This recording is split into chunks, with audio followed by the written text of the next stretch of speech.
ઉપલેટામાં ગાયત્રી શક્તિપીઠ હરિદ્વારની જ્યોતિ કળશ યાત્રા શહેર તથા ગ્રામ્ય પંથકના વિવિધ માર્ગો પર ફરી છે।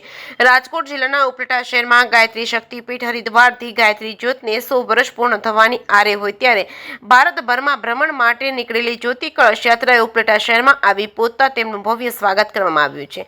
ઉપલેટા શહેરના નવયુગ ચોક ખાતે જ્યોતિ કળશની હિન્દુ સમાજ દ્વારા ફુલહાર કરી મહાઆરતી કરવામાં આવી હતી। નવયુગ ચોકથી શરૂ થયેલા જ્યોતિ કળશ યાત્રા ભાદર રોડ, ગાંધી ચોક, ભગતસિંહ ચોક, બાપુના બાવલા ચોક, વડ ચોક થઈ બસ સ્ટેશન ચોક ખાતે 2 કિમીની યાત્રા નીકળી હતી। નવયુગ ચોક ખાતે સમસ્ત બ્રહ્મ સમાજ દ્વારા, ગાંધી ચોક ખાતે સોની સમાજ, લોહાણા સમાજ અને ગોસ્વામી સમાજ દ્વારા કળશ યાત્રાનું સ્વાગત કરવામાં આવ્યું હતું। જ્યારે બંબા ગેટ ખાતે નગરપાલિકાના પ્રમુખ, ઉપપ્રમુખ તેમજ હોદ્દેદારો, સદસ્યો દ્વારા સ્વાગત કરવામાં આવ્યું હતું। તેમજ બાપુના બાવલા ચોક ખાતે રાજપૂત સમાજ દ્વારા તેમજ બસ સ્ટેશન ચોક ખાતે વિવિધ હિન્દુ સંગઠનો દ્વારા ભવ્ય સ્વાગત કરવામાં આવ્યું છે। આ તકે ભાજપની વરિષ્ઠ અગ્રણીઓ, સંગઠનના હોદ્દેદારો, વિવિધ મોરચાના હોદ્દેદારો તેમજ તમામ કાર્યકર ખાસ જ્યોતિ કળશ યાત્રામાં છેલ્લે સુધી ઉપસ્થિત રહ્યા હતા। હિન્દુ સમાજમાં ભાઈઓ બહેનો તથા ઉપલેટાના નગરજનોએ ગાયત્રી પરિવાર જ્યોતિ કળશ યાત્રાના દર્શન તથા આરતીનો લાભ લીધો હતો। જે કેસિંગ ગુજરાતી સાથે અર્શી આહિર, ઉપલેટા।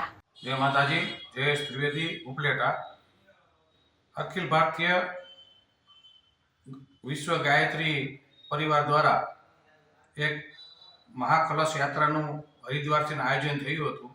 તે મહાકલશ યાત્રા ઉપલેટા મુકામે પહોંચી અને ઉપલેટામાં મહાઆરતી રાત્રિના કર્યા બાદ સવારે 9 કલાકે ખાખીજાળિયા મુકામે તેનું ભવ્ય સ્વાગત કરવામાં આવ્યું અને ખાખીજાળિયા સ્કૂલમાં તેનું સ્વાગત કરી અને ખાખીજાળિયાના તમામ ધાર્મિક મહાનુભાવો, નાથાભાઈ, ગોવિંદભાઈ, કાનભાઈ સરપંચ, દરેક મહાનુભાવો દ્વારા અને સ્કૂલના ટ્રસ્ટીઓ, પ્રિન્સિપાલશ્રીઓ અને વિદ્યાર્થીઓ દ્વારા મહાઆરતી કરી અને ધન્યતા અનુભવી અને ત્યારબાદ સ્કૂલના વિદ્યાર્થીઓને પૂજ્ય શ્રી રામ શર્મા આચાર્ય પ્રેરિત ગાયત્રી મંત્ર વિશે મહત્વ સમજાવવામાં આવ્યું અને ત્યાંથી આરતી ઉતાર્યા બાદ આ યાત્રા ભાયાવદર મુકામે ગઈ અને ભાયાવદર ધારાસભ્ય શ્રી ડૉક્ટર મહેન્દ્રભાઈ પાડલિયા સાહેબ, ત્યાંના પ્રમુખ શ્રી રેખાબેન અને ઇન્દ્રજીતસિંહ ચુડાસમા અને નગરપાલિકાના તમામ સદસ્યો દ્વારા આ યાત્રાનું મહાઆરતી કરી અને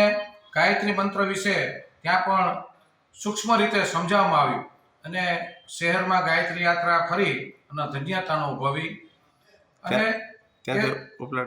એ સમયે ત્યાંના ઇન્દ્રજીતસિંહ ચુડાસમાનો જન્મદિવસ હોવાથી ગાયત્રી પરિવારના સદસ્યો દ્વારા આશીર્વાદ આપી અને શુભેચ્છાઓ પાઠવવામાં આવી અને ત્યારબાદ ત્યાંથી ઉપલેટા પરત ફરવામાં આવી।